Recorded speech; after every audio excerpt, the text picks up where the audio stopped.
pessoal, boa noite. Já já vamos começar. Estamos aí a um minutinho. Já chamei a Gláucia para participar aqui com a gente e para a gente falar um pouco hoje sobre a Bela e a Fera, né? Oi, Yuri. Olá. O pessoal está entrando. Estou aguardando aqui a dona Gláucia chegar. Sejam todos bem-vindos. A Glau está entrando. Oi, Glau. Oi, Edu, Tá me ouvindo? tudo bem? Você está travando um pouquinho. Espera só um pouquinho, deixa eu abrir a porta aqui para melhorar o sinal, calma aí. Tá bom. Bom, gente, eu vou introduzindo um pouquinho, tá? Hoje a gente vai falar sobre a Bela e a Fera, então, aos apaixonados aí, as pessoas que ainda acreditam no amor verdadeiro, vamos falar um pouco sobre esse conto de fadas que ele fala justamente sobre isso, né? Sobre o que é o amor verdadeiro, né? Então, a gente vai falar de bastante coisa interessante hoje. A Glaucia vai fazer toda a parte de contação de histórias, né? E a gente vai mandar bala aqui nas questões da relação com a família, com a mãe, como a mulher se relaciona com o homem e com o seu homem interno, né, que a gente chama de ânimos, que é o elemento masculino na psique feminina, né? E ele é um responsável direto, é um conceito psicológico que responde diretamente pela forma como a mulher se relaciona com os homens, tá? Então a gente fala sobre tudo isso e sobre essas questões de amor verdadeiro. Será que ainda dá para acreditar no amor verdadeiro? Eu acredito que sim, né? Vamos embora. Lau, você está pronta? Eu tô, tá me ouvindo melhor agora? Deu Eu uma te ouço melhorada? bem, mas a imagem tá meio ruinzinha. E aí? Melhorou? Eu consigo ver bem, mas a tua imagem está toda fragmentada. Eu acho que eu vou então para um outro espaço lá onde está o Wi-Fi. Vou ver se melhora, tá? Eu não tô no Wi-Fi. Será que eu pôr no Wi-Fi melhora, amor? Vou tentar no Wi-Fi, calma aí. Fica aí. Vamos lá. Tá bom. Nesse meio tempo, gente, deixa eu ir adiantando uma coisa para vocês. Muita gente não sabe, mas a Bela e a Fera, ela é um conto de fadas que E aí, melhorou? representa um arquétipo. Olha, Glau, a imagem ainda ainda está picotando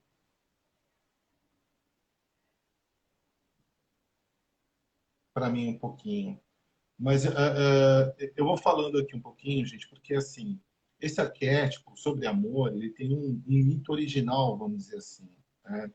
Esse mito original é o de Eros e Psique, que muita gente conhece, né? Então, um arquétipo, ele é sempre um elemento. A Glaucia saiu, daqui a pouco ela entra. Deixa eu só concluir essa questão do arquétipo, né? Para quem não sabe, o arquétipo são conteúdos, são elementos, símbolos, conhecimentos, né? Que aparecem durante toda a história da humanidade, toda a civilização, né? Então, estou colocando aqui a Glaucia de volta, eles vão se repetindo ao longo da história, né, em várias formas, né? Agora sim, eu acho que a imagem vai entrar bem, Glau. Então, assim, vai se repetindo várias vezes. Então, a Bela e a Fera é uma forma diferente, é um arquétipo numa forma diferente do que era o mito de Eros e Psique, que é justamente a busca pelo amor verdadeiro, que todo mundo tem, né? Eu sei que a esmagadora maioria aqui vai ser mulheres. Eu vi a minha promoção no Instagram, deu quase 87, 88% só de mulheres que, enfim, interagiram com a publicação, né? Mas para os homens também vale, porque o homem também tem a sua ânima, o seu elemento feminino, né? E que ele também aprende a se relacionar com as mulheres, né? Então, eu espero que vocês consigam tirar proveito disso e entender melhor um pouco sobre amor verdadeiro, né? E sobre essa coisa do amor cortês que aparece muito na Bela e a Fera. E aí, Glau? E aí, vamos? Dá para ouvir agora? Vamos. Tua imagem está Vamos, fragmentada, mas a gente está te ouvindo bem. Então, tá vamos legal. começar, Gal? Você quer já falar um Vamos, pouquinho tá. da primeira parte da Eu vou. história? Eu vou fazer uma breve contextualização, né? Já que nós escolhemos o dia de hoje, 26 de abril, para fazer essa live, porque é aniversário da Madame Beaumont, que escreveu a versão que chegou mais para nós da Bela e a Fera. Então, nessa pegada histórica, eu vou dar uma introduçãozinha, beleza? Vai em Então, frente. quando a gente estuda sobre contos de fadas, normalmente a gente ouve falar do Charles Perrault, que publicou principalmente entre 1695 e 1697. Os irmãos Grimm, que fizeram uma recolha, né, bem completa. E o Hans Christian Andersen, que trouxe assim mais refinamento, cenários deslumbrantes da Dinamarca e sofisticou bem os contos de fadas. Mas a gente pouco ouve falar da participação das mulheres. Então, olha só. Aliás, contos de fadas é um rótulo que foi criado por uma mulher, a Madame d'Aulnoy. E a gente tem, então, eu estou falando mais de França, século XVII, século XVIII, as preciosas, que é uma denominação que foi usada pela primeira vez em 1654.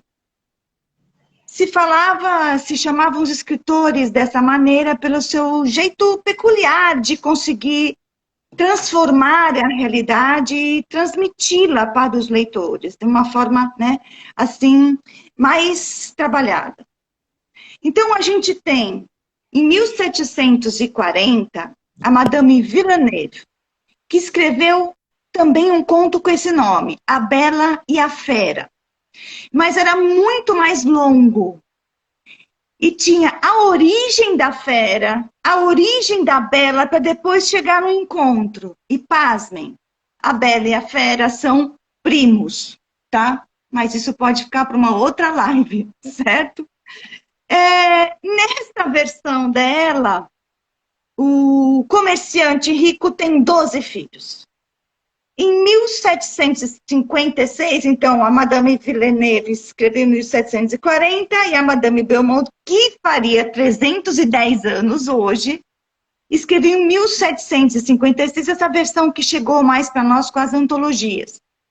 Nesta versão, o comerciante tem 6 filhos. Essa questão dos filhos eu vou deixar para o Edu, que ele vai trazer uma outra versão mais ancorada na mitologia, porque lembrando que o que a gente está falando aqui não tem uma autoria certa, é difuso, né? Que é baseado tanto em mitologia quanto em contos populares e em diversas culturas esses contos têm aí uma interligação. O que eu vou fazer é uma contação de histórias, quer dizer, eu não vou ler, mas eu tenho um pano de fundo ao qual um cerne ao qual eu sou fiel. E então, eu vou ler deste livro aqui, que eu já tinha colocado nas chamadas que a gente fez para essa live, que é o livro da Susana Ventura e Cássia Leslie, aliás, um livro maravilhoso, com cuidado, sim, impressionante. Eu fui no lançamento do livro, janeiro de 2020, e me apaixonei. Então, é a versão que está aqui, ela faz uma vasta pesquisa sobre as escritoras francesas século XVII e século XVIII. A maioria das mulheres que escreveu nessa época, elas ficaram conhecidas ou sob esse rótulo maior das preciosas, ou vinham com o pseudônimo Madame XY, ou escreviam com nomes masculinos, tá bom? Então a gente faz aqui uma homenagem a ela, né, a Madame Beaumont e as mulheres escritoras. Beleza? Dito isto, posso começar a contação, Edu? Que aí depois você vai pontuando? Então tá. Mais um detalhe, gente, importante, antes de começar. Esses contos não eram originalmente escritos para crianças, tá? Tanto que eles têm alguns detalhes bem sombrios. É só quem viu a nossa live, da Chapeuzinho Vermelho, lembra bem. Eu acho que é mais sinistro do que esse, bem mais. E quem não viu, tem que ver, né? Há uma tendência, ou houve uma tendência, a uma higienização e suavização desses contos. E sobre esse assunto, eu lembro de uma live que eu assisti com um grande mestre dos cordéis, estudioso e também cordelista, Marco Aurélio, em que ele foi questionado sobre isso. Mas esses contos não são politicamente corretos. E o Marco Aurélio respondeu mais ou menos assim, estou parafraseando, que eles são, na verdade, simbolicamente potentes e importantes. Então, guardem isso, o politicamente correto com simbolicamente potente. Eu tenho certeza que isso Edu vai explorar bastante, certo? Com certeza. Bom, para a gente começar a história, a gente precisa respirar, tranquilizar-se, estar presente para que a história cumpra o seu papel e encontre dentro de você os ecos, que ela ressoe, que ela toque a sua humanidade, que ela transcenda. Então agora a gente faz aquele combinado, lembrando que eu vou fazer um corte, aliás, vários cortes. Essa é a parte primeira, é um pouco mais longa. E quando a gente retornar para a história, a gente faz de novo um para a gente entrar no clima. Beleza? Então vamos lá começar. Era uma vez um comerciante extremamente rico. Ele tinha 6 filhos, 3 rapazes e 3 moças. As moças eram muito bonitas, mas especialmente a caçula era tão especial que era chamada de a Bela Criança. E foi o nome que permaneceu, Bela. As irmãs tinham muitos ciúmes e muita inveja de Bela. Mesmo porque ela era mais dócil. Ela gostava de ler, de estar em família. E as 2 irmãs gostavam de bailes e de luxo. Foram pedidas em casamento várias vezes por filhos de comerciantes ricos, mas elas não aceitavam nada menos do que nobres. De repente, esse comerciante, que tinha diversos navios com mercadorias, soube do naufrágio dos seus navios e ele ficou pobre. A única coisa que lhe restou foi uma casa no campo.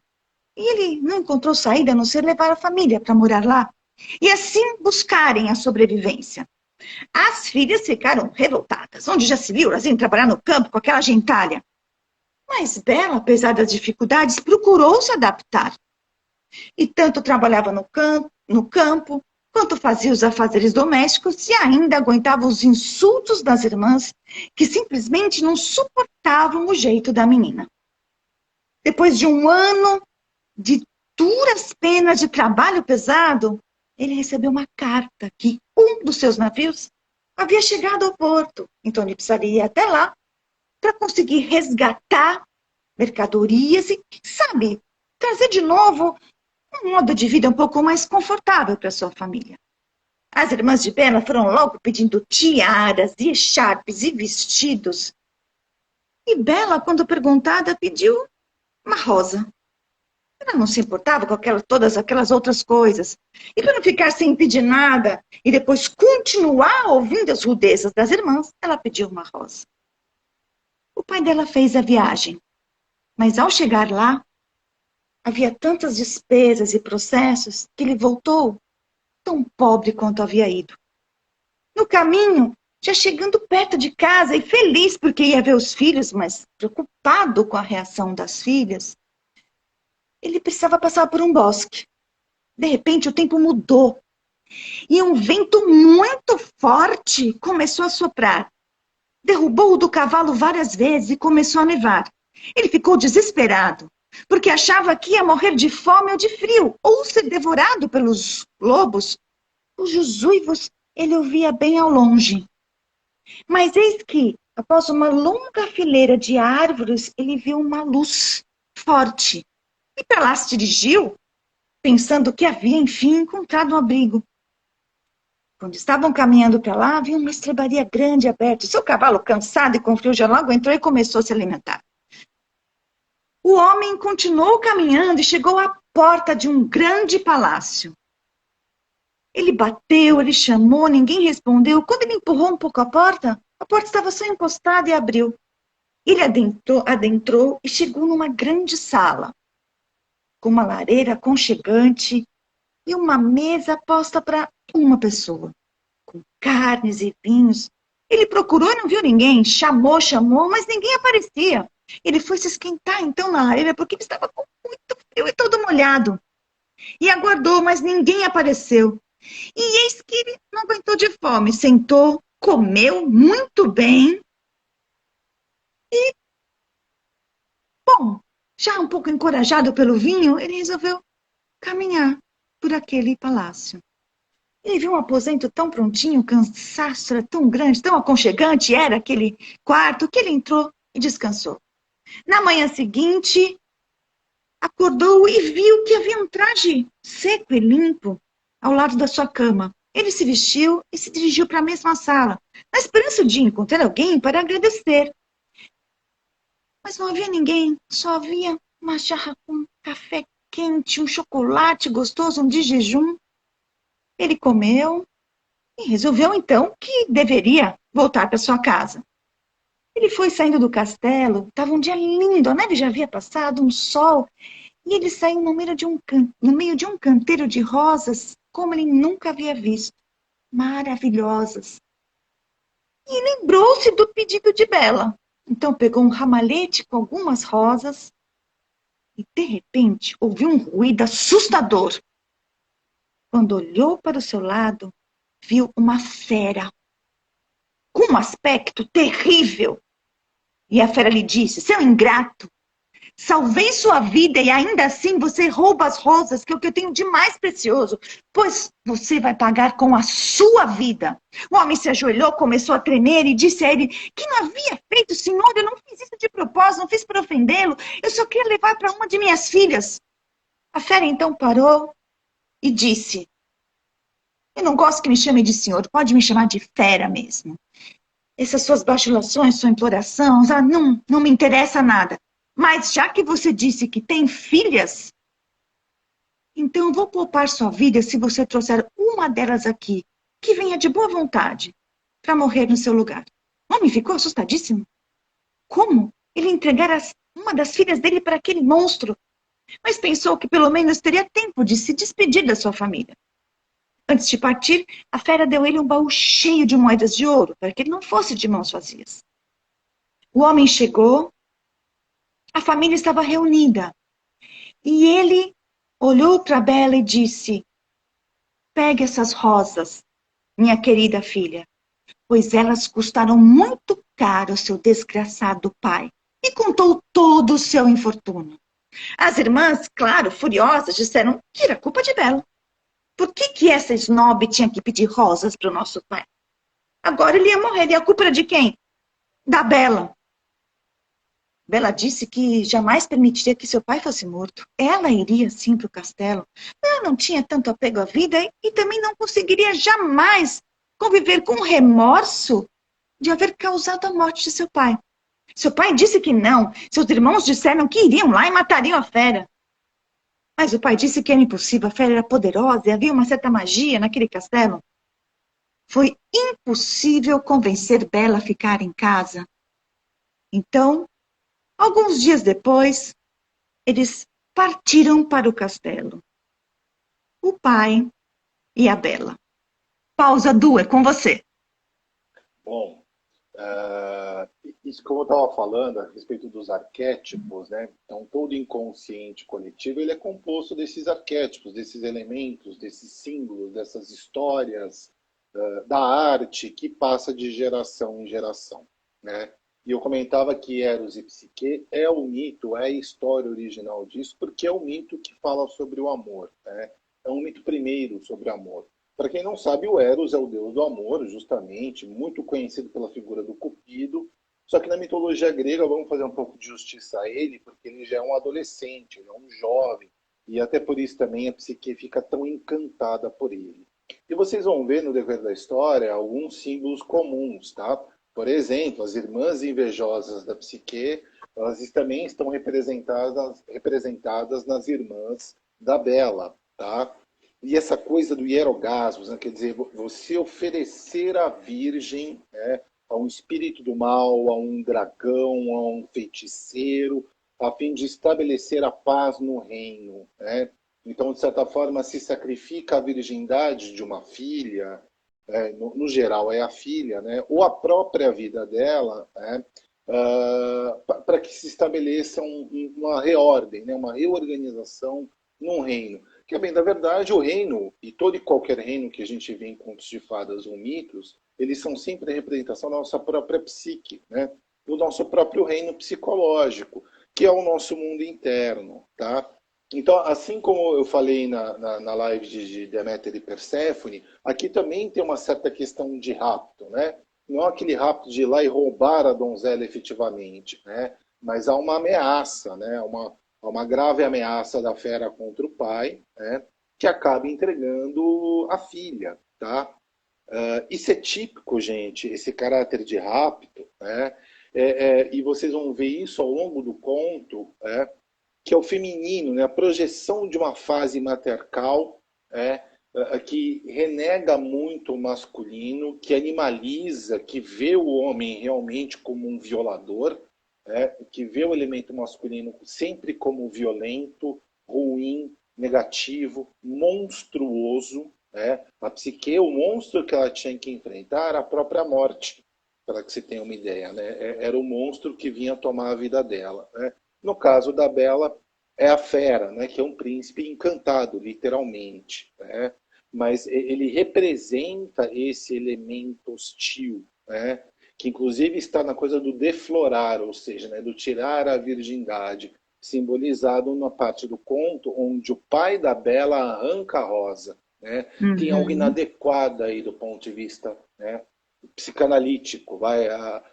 Aqui a abordagem é junguiana, mas a gente pode puxar um pouquinho para a psicanálise, afinal de contas a psicanálise é o berço da psicologia analítica, né? Então o pai furta a rosa, né? Então ele vai e retira, né? Ou seja, é sempre um elemento masculino meio indiferenciado que aparece nesses contos, nesse tipo de história, né? Ou é um ladrão, ou é um pai que furta alguma coisa. No caso da Rapunzel, o casal também tem que roubar uma planta, né? Que acaba tendo que oferecer a Rapunzel para a bruxa que tranca lá na torre. Tá? Neste caso, a rosa é a virgindade da Bela. Então o pai não pode arrancar, ele não pode tomar. Tá? Não pode ser colhida pelo pai. Né? Tem que ser colhida por outro homem, que evidentemente não o pai. Ou seja, é um mito que fala da perda da virgindade, ou seja, uma espécie de debut. A Bela ela está numa transição de criança para mulher adulta, no aspecto do amor romântico. Então, não é um sexo simbolizado de uma forma dionísica, né? Ou através do Baco, uma forma muito sexualizada. Não, está lá numa flor. Aquele termo antigo de deflorar a mulher, né? Quer dizer, ela vai perder a virgindade. Né? Literalmente um símbolo do próprio órgão feminino. Tá? E a gente vai ver aí na sequência que a Bela ela ainda está muito presa, ela é muito arraigada ao pai enquanto referência masculina. Ou seja, do que a gente está falando? Do complexo de Édipo. Então ela vai ter que fazer essa transição a partir, né, de arrancar a rosa, onde o pai dela tem que entregá-la à fera, né, é que ela vai justamente fazer essa transição. Ela vai acabar projetando o amor que ela tem ao pai para a fera. Só que ela vai ter que fazer essa diferenciação, tá? E até porque nos dois casos, mesmo tratando da fera ou do pai, ela está contornando convenções sociais. A pobreza pela qual o pai está passando, que é inaceitável do ponto de vista das irmãs, que assim que ele sai, elas querem joias, elas querem presentes caros, porque surgiu uma oportunidade de ele fazer dinheiro. Enquanto a Bela, que é muito humilde, pede o quê? Pede uma rosa, tá? Não é de se admirar, gente, que nas versões modernas desse conto, a Bela apareça como uma personagem intelectualizada, inteligente, muito articulada, que sabe o que quer, bem posicionada. Isso não é só empoderamento feminino moderno, como a gente fala, não. A Glau falou no começo da live. São personagens criadas por mulheres do século XVIII. Né? Isso sim a gente pode chamar de um grande empoderamento. Então, as mulheres estavam escrevendo, produzindo, trabalhando num período que era absolutamente patriarcal. Né? Então, não é de se admirar que elas tenham criado personagens como a Bela, né? Que vocês devem lembrar das versões da Disney, o quanto ela fica admirada pela biblioteca, né? A fera vai acabar conquistando ela pelo cérebro, né? Até porque ele não tem beleza para conquistá-la. Né? Então, ele vai usando desses instrumentos, né? Ou seja, o conto é um convite tanto para homens como para mulheres para se revisitarem nesses aspectos mais internos, né? Para a gente também quebrar um pouco dessa coisa da beleza, do externo, do exibicionismo, da ostentação, né? Então a mulher ostenta o príncipe encantado, o homem ostenta a sua princesa linda, e os dois são ricos e bem-sucedidos, né? Isso não tem nada a ver com amor, né? Isso tem a ver com poder. Né? E você, para quem acompanha Jung aí, eu vi que tem muito junguiano aí que vem me acompanhar, que vem, aliás, agradeço de estarem acompanhando minha página aí no Insta, né? E a gente sabe que amor e poder são coisas opostas. Jung dizia, um é sombra do outro. Onde um se coloca, o outro sai. Né? Onde há poder não pode haver amor, onde há amor não pode haver poder. Então é um conto que também fala muito sobre isso, tá? Só que a Bela ela vai ter que fazer um processo aí de morte e renascimento. A menina morre para o nascimento da mulher, sexualizada, inteligente, independente, né? Que é um dos objetivos de Bela, né? Mas ela também vai, vocês vão ver aí ao longo da história da Glauca, ela vai cultuar uma certa culpa, né? Porque ela tem que justamente fazer essa transição, tá? Mas é isso. Vamos em frente aí, Glau? Ou você quer fazer algum comentário? Não, vamos nessa. Depois no final eu falo mais alguma coisa, mas vamos voltar para a história. A galera, Beleza. todo mundo concentrada de novo e vamos lá. Vamos embora. Bela e seu pai chegam ao castelo. Eles entram e vem aquela grande sala, novamente, preparada para 2 pessoas. Bela logo pensou, a fera quer me engordar antes de me comer. Assim que eles se sentam, houve um rugido, um barulho muito assombroso. O pai treme todo, pensando que o destino final de sua filha caçula havia chegado. E Bela tenta esconder o pavor que sente quando vê a figura horrorosa da fera. A fera se dirige a ela e diz, você realmente foi bondosa em vir até aqui. Mas o seu pai deve ir embora amanhã. Eles saem e Bela fica admirando tanta beleza que havia naquele palácio. Quando ela se depara com uma porta em que está escrito Aposentos de Bela, ela se sentiu ofuscada pela magnificência da decoração do local. Achava que pouco iria dormir, mas assim que adormeceu, sonhou com uma fada que lhe dizia, Bela, o seu ato de bondade, de bravura, será recompensado. Na manhã seguinte, ela conta para o pai o sonho, mas isso pouco aquieta o coração do homem. E ele grita quando precisa se despedir de sua filha. Mas é preciso ir embora. Bela passa, então, 3 meses muito tranquilos pelo castelo. Ela está lá e ela começa até a sentir um pouco de simpatia pela fera. Há uma grande biblioteca que a cativa demais, com livros ricamente ilustrados.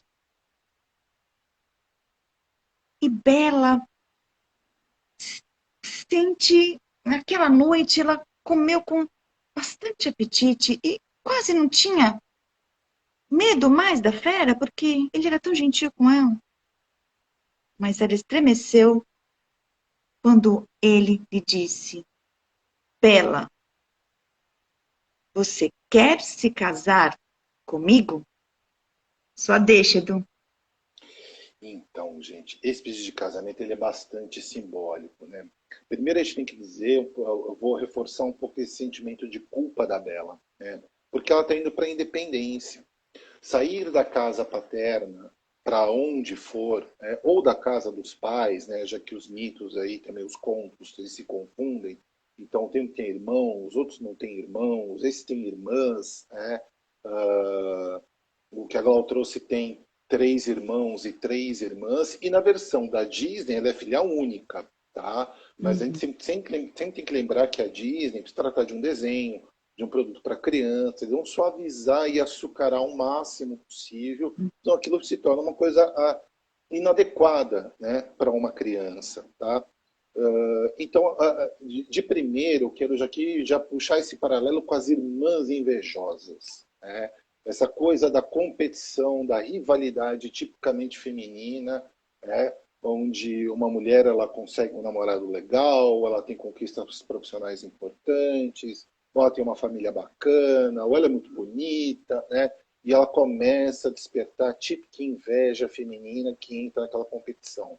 A Bela tem isso dentro de casa através das irmãs, assim como a Psique tinha também. São as irmãs que envenenam a Psique contra Eros e faz com que o Eros fuja dela. Ou seja, o amor foge, porque ela vai escarafunchar lá, porque o Eros faz ela prometer que ele vai ficar mascarado, que ela não pode saber sua real identidade, e ela vai lá com toda a curiosidade, né, com todo o cuidado à noite, né, levantar o véu que cobre o rosto dele, né, sem querer ela se espeta numas setas de Eros, é aí que ela fica super apaixonada por ele mesmo, mas ele fica muito bravo com ela porque ela quebra a promessa e ele sai lá voando e ela vai passar o resto da história o quê? Atrás dele, literalmente, atrás do amor, tá? Então, isso é tão arquetípico que toda mulher, ao me ver nesse instante, nesta live, ou quando você estiver assistindo esse vídeo, sabe exatamente do que eu estou falando, né? Dessa competição feminina que às vezes acontece no trabalho, na própria casa, por onde vai, tá? O que isso representa, tá? Na verdade, as irmãs é um pouco do aspecto matriarcal, né? Da mãe que não quer que saia de casa, né? Eu estou falando aqui de um pouco de complexo materno, né? O complexo de Electra, né? Quer dizer, aquela mãe galinha, aquela mãe aranha que não quer que as filhas despertem, que não quer que elas saiam de casa, né? Então, tudo que é fora, ou todo genro potencial, vai sofrer críticas terríveis dessa mãe, né? É um ambiente que a mãe cria dentro do lar, em que o homem ele é visto como hostil. Por quê? Porque, no geral, a mãe teve um casamento desse tipo, né? E muitas vezes o pai ele não é bonzinho, como é retratado na história da Bela e a Fera ou em outros contos de fadas, né? Geralmente é um pai ausente, é um pai ladrão, é um pai que está fora dos padrões morais aceitáveis no geral, tá? Então, por isso que a gente vai se desenhando aqui o que a fera efetivamente representa no conto, né? Esse homem animalizado, né? Que a mulher internaliza através de um arquétipo que a gente chama de ânimos, né? Então, o fato da Bela estar saindo de casa, ela está indo para o enfrentamento disso, né? Então, ela vai lá tirar a prova dos 9. É a aventura da heroína começando. Saiu dos mimos da casa paterna, saiu da segurança, saiu do comodismo, né? Para se aventurar na sua própria o quê? Individuação. O que é individuação? Tornar-se indivíduo, tornar-se único, né? Um dia eu vou fazer uma live só sobre individuação. Mas assim, a gente tem que entender nesse momento que a individuação é um processo de autoconhecimento, onde a Bela está rumando para se tornar ela mesma, né? E não aquilo que a família espera ou que a sociedade espera dela, né? Então, é nessa aventura que ela vai encontrar o príncipe. E aí sim ela vai ter a oportunidade de ressignificar esse ânimo. Ou seja, o homem que toda mulher carrega dentro dela. Os aspectos masculinos que a mulher vai conhecendo através dos homens e ao longo da sua vida, ela vai internalizando conceitos do que é o masculino, do que é o homem, né? E muitas vezes, como eu falei, por vir de um lar onde é pintado o homem sempre como violento, como violador ou como enganador, ela vai carregar um ânimo certamente animalizado, tá? o pedido de casamento, então, da fera, o que, que ele representa para Bela? O enfrentamento dessa própria projeção, o enfrentamento desse próprio ânimos. Tá? Por isso que ela está relutando. Aceitar esse casamento seria aceitar efetivamente aquilo que veio de casa, né? Não faça isso. Né? Você vai cercear a sua independência, você vai cercear a sua liberdade por causa de um homem mau, de um homem vil, que evidentemente está muito claro ali na vigor da fera, pelo menos até esse momento, tá? É por isso, gente, que muitas mulheres evitam hoje em dia, e eu já tive isso muito em consultório, mulheres que têm uma certa resistência ou até evitação a ter compromissos sérios, ou até casamento com homens, né? Então, de certa forma, esse ânimo muito radical, muito agressivo, então a fera mora dentro da mulher. A grande realidade é essa, né? A história da Bela e a Fera é o ego, ou seja, a própria pessoa, o próprio indivíduo entrando em contato com esse lado animalizado, né? Então elas acabam projetando isso em qualquer homem, então todo homem não serve, porque todo homem é potencialmente violento. Então a mulher também se protege ali numa couraça ali de racionalidade, né? E fica se protegendo disso. No geral, são mulheres também muito agressivas, principalmente com os homens. Há uma grande desvalorização dos sentimentos, tanto dos próprios sentimentos, da vida sentimental, preferem carreira, não pensam em casamento, né? Ficam focados só no aspecto racional da vida, às vezes até uma homossexualidade sintomática, entre os problemas. Tá? Homossexualidade sintomática é aquela que não é estrutural. Tá? A pessoa vinha num processo de heterossexualidade e de repente ela vira a chave. Né? Nem sempre isso é sair do armário. Tá? Às vezes também existe uma homossexualidade que aparece como sintoma e não da estrutura daquela pessoa na personalidade. Tá? Eu não vejo nenhum problema na homossexualidade estrutural, tá? Que faz parte da personalidade do indivíduo. Aquela pessoa é gay. Mas a sintomática é o que demanda atenção. Né? Por que está acontecendo? Né? E se essa pessoa realmente vai se tornar homossexual ou algum processo que está ocorrendo e que merece uma atenção. Mas eu quero reforçar que não é doença. Tá? Glau.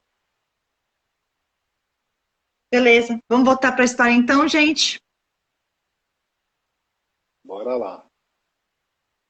Bela ouviu, muito surpresa, o pedido de casamento da fera, mas com toda sinceridade, ela precisou recusar, embora tivesse medo da reação dele. Mas ele somente suspirou e virou as costas. E assim o tempo foi passando. E Bela tinha mesmo tempo de muita tranquilidade. O palácio era muito bonito. Ela tinha a biblioteca à sua disposição. O que a incomodava de fato era que toda noite, no jantar, a fera fazia a mesma pergunta e Bela lhe dava a mesma resposta. Um dia, Bela foi se entristecendo com essa petição, com esse ritual. E disse para a fera que ela sentia muito, mas ela nunca poderia ser a esposa dele. Que ele deveria se contentar com a amizade dela. Ela lhe tinha afeição, ele era tão gentil. Ele dizia que não era inteligente, espirituoso. E ela dizia que isso não importava, ele era muito agradável. A fera olhou para ela com tristeza e concordou. Talvez eu deva me acostumar com isso. O fato é que eu a amo cada vez mais e não posso viver sem você. Então quero que você prometa que você não vai me deixar nunca, porque senão eu vou morrer.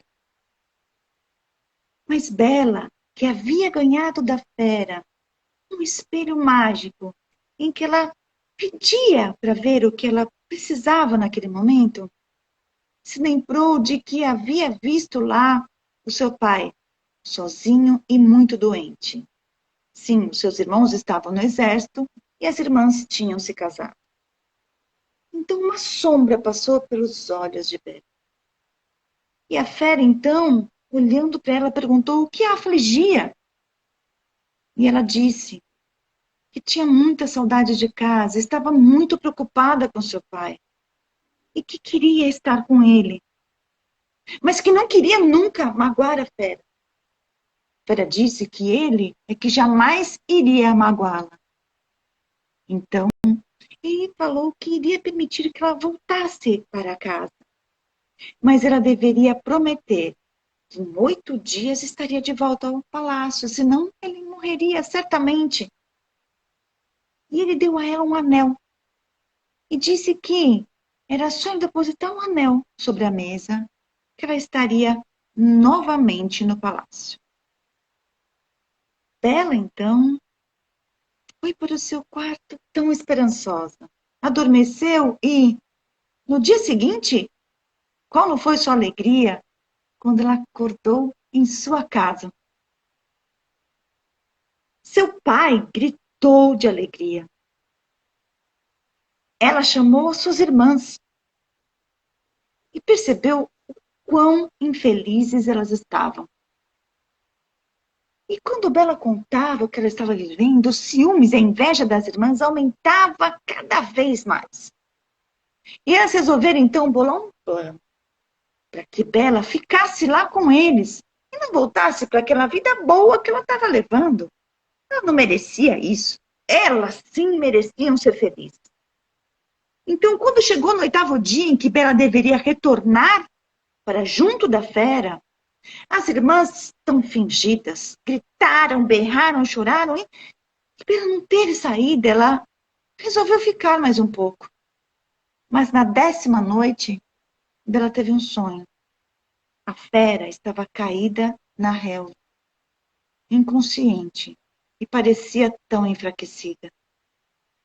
Bela então acordou sobressaltada e imaginou quão grata ela estava sendo com aquele que só a havia tratado com gentilezas. Então ela resolveu que voltaria para o palácio. Então, depositou o anel sobre a mesa. E, na manhã seguinte, ela ficou muito contente quando percebeu que estava de volta ao palácio. Edu, é com você. Vamos lá. Bom, esse retorno da Bela para o lar é justamente um retorno a essas projeções matriarcais reprimidas, como a gente chama. Mas, assim, nem todo mundo aqui é indiano psicólogo, então eu vou simplificar, tá? As irmãs, como eu falei, elas representam essa mãe devoradora, né, sugadora, que não quer que saia, que põe o homem lá como vilão, como monstro. Esse retorno da Bela é justamente para essa confrontação, né? Então, primeiro ela entra em contato com esse ânimos. E aí ela se encontra, enquanto a fera está na sua forma animal, ou seja, o ânimos da Bela na sua forma animal, ela está nesse estado inconsciente de servidão, de subserviência, né? Ela acha conscientemente que ela está ajudando a família, que ela está ajudando o pai, que, de certa forma, ela está sendo heroína da redenção da família. Só que isso está custando a Bela exatamente esse estado de servidão. Justamente para uma personagem que valoriza tanto o conhecimento, valoriza tanto a inteligência, valoriza tanto a liberdade, né? Então ela precisa sair, né? Então realmente ela precisa ressignificar isso tudo dentro dela. Então ela precisa partir para quê? Para um enfrentamento dessa inveja das irmãs. Quando a mulher parte para esse enfrentamento da inveja alheia, seja das irmãs, seja da mãe, né? Seja de amigas, de colegas de trabalho, ou das inimigas, como o pessoal costuma dizer, isso é um convite ao amadurecimento, ela tem que amadurecer. O que é esse amadurecimento? Sair desse estado de servidão que ela tem dentro de casa, que é uma servidão emocional, vamos dizer assim, né? Onde ela tem que rezar exatamente a cartilha da família e acreditar nas crenças da família, naquilo que a família quer que ela seja e naquilo que a família quer que ela acredite, tá? Então, esse é um pouco do estado de servidão que se repete no castelo. Como? De uma menina que está à mercê de um homem animalizado, e que tem poder sobre ela, e que tenta seduzir e casar com ela o tempo todo. Só que, como eu falei para vocês, por que a Bela não quer casar com a fera? Porque ela representa todo o mal que já foi dito a ela, que já foi representado a ela, né? Então, ela também tem que sair um pouco dessa coisa da esposa vítima, né? Porque esses aspectos matriarcais colocam sempre o homem como vilão e a mulher como vítima, tá? E, na verdade, ela precisa da própria experiência, né? Da própria vivência para determinar se ela é uma vítima ou não, ou se o companheiro dela vai ser um algoz ou não, tá? Quando a gente vê a fera falar, se você for embora, eu vou morrer, né? Isso me lembra muito justamente o que? As relações abusivas. Os homens que de fato são animalizados. Homens que de fato são violentos. Então, eles usam, eles abusam daquela mulher, fazem dela gato sapato. Quando a mulher resolve botar o pé na rua, ele vira uma fera chorona. Né? E se você for embora, eu vou morrer. Né? E vejam que coisa maluca, porque às vezes esses homens vão às vezes de fato. Né? Há suicídio, não há só as agressões e os feminicídios contra essas mulheres. Esses homens muitas vezes se matam, matam os filhos, se suicidam junto com os filhos. Né? Esses homens estão, de fato, animalizados à mercê dos próprios instintos, né? E confundindo esses instintos de sexualidade e de agressividade com amor. Por isso que esse amor, entre aspas, dele tem esse caráter tão possessivo. Então, essa mulher me pertence. Né? Às vezes eles matam um novo namorado ou um novo companheiro dessa mulher, porque fica exatamente aquilo. Se ela não me pertence, então ela não vai pertencer a ninguém. Né? Tamanho sentimento de posse que ele tem. Agora, na história, a gente tem que entender que o principal estado de subserviência, de servidão, né, vem da própria Bela, ou seja, da própria mulher, do próprio interior. Ela que está se colocando, né? Ela ainda não conhece a fera, né? Ela deve conhecer isso. Né? Então, o que eu falo para vocês, gente? A consciência feminina tem que estar muito alerta, tá? Porque às vezes vocês estão no estado de subserviência, de servidão, e não percebem. Vocês acham que estão vivendo, só que vocês muitas vezes estão nesse estado de servidão ou da família ou do casamento. Né? O que a gente tem que entender e diferenciar? Cada indivíduo é único. Uma relação só se sustenta saudável a partir da preservação das individualidades. Né? Então, as duas partes, os dois cônjuges, eles têm que manter uma individualidade, eles têm que ser eles próprios. Né? A Bela jamais poderia, vamos dizer, se suicidar simbolicamente, se tornar uma mulher tipo bibelô, que faz tudo o que o marido manda. Se ela fizesse isso para agradar a fera ou a família, ela jamais seria feliz. Né? Porque era uma mulher que era intelectualizada, que tinha fome de conhecimento, né? E que tinha fome de liberdade. Tá? Eu diria para vocês que essa é a fábula moral que está oculta na história. Tem uma fábula moral que é evidentemente muito óbvia, né? Mas eu diria que a fábula moral oculta é exatamente essa. É o casal poder se preservar na sua individualidade. Tá? Então, isso, gente, explica o conflito com a própria fera. É o conflito interno que ela tem. Ou seja, daquilo que ela introjetou, que ela trouxe para ela do masculino e que ela passa a ver na fera. É muito fácil ver num homem que está literalmente transformado num animal. Tá? Evidentemente que na vida real, a mulher não vai ver um homem na sua aparência animalizado, mas vai entendê-lo como animalizado. E muitas vezes pode ocorrer o fato desse homem não ser desse jeito, mas a mulher enxergá-lo desta mesma forma. Tá? Então ela vai ter que começar a confrontar os sentimentos que ela está começando a nutrir, que são da Bela, que são verdadeiramente da Bela pela fera, com aquilo que ela aprendeu, né? Com aquilo que ela absorveu da mãe, das irmãs, enfim. Né? Isso faz, para facilitar, aí entra o mecanismo psíquico. Ele faz o quê? Põe um conflito fora, está externo à pessoa. Né? Fica ou não com a fera, aceita ou não o pedido de casamento. Né? Esse conflito que quando está externo, ela consegue enxergar melhor. Né? E aí sim poder tomar uma decisão e com isso aprender com o próprio conflito e crescer. Né? Mas para a gente entender melhor, a Gló vai ter que continuar e concluir a história. Ainda bem que você não deu spoiler, já estava me preocupando. Vamos lá, gente. Então agora vamos para a última parte, tá bom? Foi com muita alegria que Bela então percebeu que havia acordado no palácio. Ela se arrumou toda e passou o dia à procura de Fera. Fez as refeições e começou a ficar muito preocupada quando, perto da hora do jantar, quando a Fera sempre vinha falar com ela, não apareceu. Ela saiu em desespero para aqueles corredores imensos e à procura e gritando.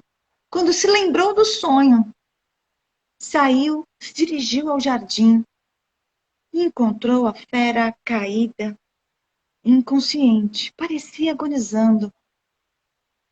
Ela foi ao lago próximo e jogou um pouco de água no rosto da Fera. Fera abriu os olhos e disse que estava tão triste, pois Bela havia esquecido da sua promessa. Então ele resolveu que iria morrer de fome. Mas pelo menos ele tinha a alegria de vê-la mais uma vez. Bela então olhou para ele e disse: não, você não vai morrer. Pois agora eu percebo que não era só amizade que eu sentia por você. Eu não posso mais viver sem você. E nós vamos viver juntos. Eu vou ser sua esposa. Se jogou sobre ele, abraçando. Nesse momento, eu vi fogos de artifício que pipocavam no céu em diversos formatos e cores. Era um espetáculo lindo, e uma música muito alegre, e risadas. E quando olhou, não era mais a Fera que estava lá deitada, mas era um belíssimo rapaz. E ela fitou nos olhos e perguntou: mas onde está a Fera? E ele disse: está aqui, sou eu. Uma fada malvada me enfeitiçou e eu fui condenado a viver sob essa forma monstruosa até que uma moça de bom coração e de boa vontade, livre, quisesse se casar comigo. Então eles deram os braços quando a fada apareceu. Querida, chegou a hora da sua recompensa. E eles foram em direção ao castelo. Quando entraram lá, a família de Bela já estava lá. Seu pai a abraçou com muito afeto. E a fada disse que ela, então, seria uma rainha muito sábia. E olhou para suas irmãs e disse a elas que a recompensa delas também havia chegado. Elas seriam transformadas em estátuas, mas conservariam a consciência e assistiriam, seriam testemunhas da felicidade de Bela, pois a maldade que havia no coração delas era muito grande. Elas só poderiam se livrar dessa forma se realmente se transformassem, o que a fada achava muito difícil. Enfim, Bela e o príncipe se casaram e foram felizes por muito tempo. Só para retomar, gente, olha só. É esse livro aqui, tá? Daqui que eu tirei a história. A Suzana está ainda na live, estava feliz de ver o livro na minha mão, tá bom? A gente é que agradece, porque é um trabalho primoroso. Então, Na Companhia de Bela, contos de fadas por autoras do século 17 e 18, tá bom? É da Florear Livros, tá bom? Edu, é com você. Vamos lá. O que acontece então, gente? A Bela ela faz um processo que a gente chama de realizar a sombra, inclusive entrando em contato com o próprio elemento masculino dela, interno, que é o ânimos. Tá? Nós estamos aqui, eu estou falando de um casamento interno, tá? É um casamento sagrado, como a gente chama, né? Que é da própria mulher com o seu ânimos, assim como o homem tem o seu casamento interno sagrado com a sua própria ânima, né? Então, o que acontece?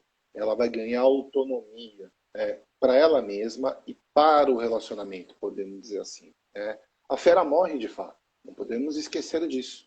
Quem sobrevive é o homem, tá? A Fera morre, ou seja, o que morreu no processo eram os aspectos animalizados do ânimos da Bela. Ela consegue ressignificar todo aquele conceito que foi incutido, empurrado para ela, né?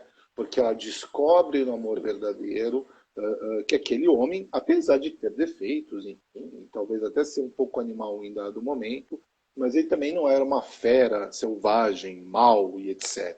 Né? Ou seja, é um homem na sua forma verdadeira, com as suas qualidades e com os seus defeitos. Aí sim, neste instante, ela consegue ter recursos internos para se relacionar bem com o homem. Aí eu estou falando da mulher real. Vocês, por exemplo, que estão acompanhando, tá? Quando o ânimos deixa de ser animalizado, ela tem mais conhecimento dela própria e desses aspectos masculinos que ela carrega. Então ela tem a oportunidade do quê? De se relacionar com um homem verdadeiro, sem que ela projete nele as coisas que estão nela. Ou seja, ela consegue quebrar, né? Aquele casamento interno foi feito, então ela está mais solta, vamos dizer assim, mais livre para compreender o homem exatamente como ele é, tá? Ou seja, ela quebra todos aqueles aspectos regressivos, maternos, né, que foram incutidos nela. Por que a gente chama de regressivos? Isso é importante de se dizer, tá? Porque o que é uma regressão? Quando a gente é puxado para um outro estágio de vida. Né? Então, vamos supor que a Bela saiu na vida lá, com a fera, foram felizes durante um longo tempo, não para sempre, né? A Glau não falou para sempre. Mas não falei não, falei por longo tempo. Eu suponho que por um motivo qualquer eles tenham se separado, né? Tenham, sei lá, se divorciado. Esse é um momento perigoso, porque ela pode regredir no processo. Então, tá vendo? Esses homens não prestam, são uns animais. Ela volta. Eu vou para casa da mamãe. Lembram dessa expressão muito antiga? Ou seja, volta a ter aquela mesma visão. Ou seja, regride no processo. E para refazer o caminho é muito mais complicado, tá? Então, é o que eu falo, a mulher precisa estar muito bem resolvida internamente com o homem interno. Da mesma forma, o homem também precisa estar muito bem resolvido com a mulher interna. Né? Por exemplo, o grande problema masculino em relação à ânima, fazendo um paralelo aqui com o ânimos da Bela, é erotizar demais. Né? Então, os homens só querem sexo. Por quê? Porque a ânima é erotizada. Né? A mulher ideal que o homem aprende a cultivar dentro de si é a mulher de alta beleza, é a mulher estilo Afrodite, é o peito, é a bunda, é aquele aspecto sedutor, é a mulher bonita, eternamente jovem. Né? Não dá para a ânima ser assim. A ânima é uma mulher, entre aspas, já que né, é um arquétipo, ou seja, um conceito psíquico, né? Mas ela tem que ser sagrada. Eu sempre brinco com os pacientes. A ânima tem que ser velha, ela tem que ser uma sacerdotisa, ela tem que ser uma santa, ela tem que ser a mãe natureza, ela tem que ter esse aspecto sagrado, né? Para a gente entender exatamente como que eu tenho que me relacionar de fato com uma mulher verdadeiramente, e não só com o seu aspecto interno erótico. Né? Nesse caso da Bela e a Fera, a gente tem uma personagem que internaliza o homem animal, né? o pior do homem, né? O seu lado agressivo, o seu lado violento, né? Que é inerente ao homem, a gente sabe que pode ser trabalhado. E, assim, o ânimos ideal da mulher é justamente um aspecto mais erudito, também um homem velho, né? Em que dá esse ar de erudição, de conhecimento, de professor, de sabedoria, também não é um apelo erótico. Né? O ânimos e a ânima, eles têm certos estágios de desenvolvimento. Começam jovens e eróticos e terminam velhos e sagrados, né? A gente pode dizer dessa forma, que é o ideal. Quando esse aspecto interno da ânima ou do ânimos está efetivamente no sagrado, né? Aí a gente está pronto efetivamente para ter um relacionamento verdadeiro, de amor verdadeiro, né? Entendendo o outro como ele é, sem essas exigências sociais de ser bonito, ou de ser rico, ou de ser gostosa, ou de ser isso, ou de ser aquilo. Né? Por isso que a fábula moral da Bela e a Fera é qual? Quem ama o feio, bonito lhe parece. É a prova da nobreza dos sentimentos, né? O amor prevalecendo sobre a atração física. Né? É um conto típico dessa questão do ânimos mesmo. Né? Não vale o príncipe que é rico e bonito como se vende, que seria o marido ideal. Né? O marido ideal, vejam só, estava na fera, que só precisava sair do seu feitiço, né? Se libertar dos feitiços femininos que o deixaram efetivamente animalizado, tá? É isso, gente. Eu espero que vocês tenham gostado da explanação aqui colocada e dizer, gente, são histórias que são praticamente eternas, vão continuar, Eros, Psique, a Bela e a Fera, Rapunzel, são tantas histórias nesse sentido, e falo para vocês, é por causa disso que o amor verdadeiro continua vivo, né? Se não fossem essas histórias, esse tipo de coisa, provavelmente nós já teríamos matado o amor verdadeiro, que é exatamente isso, né? Um amor pautado na sua incondicionalidade e um pouco na renúncia de si mesmo para poder conhecer o outro e aceitar o outro exatamente como ele é. Uhum. Então, Edu, só para arrematar isso que você falou sobre os contos, né? Tem um tempinho ainda, Edu? Um pouquinho? Tem, Sim? eu acho que tem. Geralmente tem passado de 1 hora, não tem tido problema. Se cair, gente, a gente põe de novo, tá? A gente volta.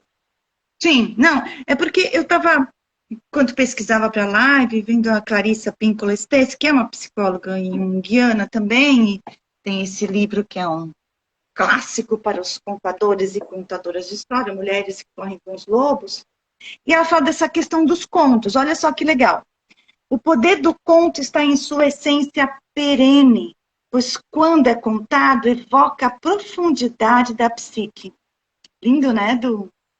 Sim. Um conto, quando nos toca, é abrigado em nosso coração, em nosso corpo, algo ressoa, ecoa de seu interior, sendo gerador da essência humana, da vida a ser vivida com sentido pela alma. Então, é isso que eu falei de a história ecoar e ressoar em nós, e para isso a gente precisa permitir.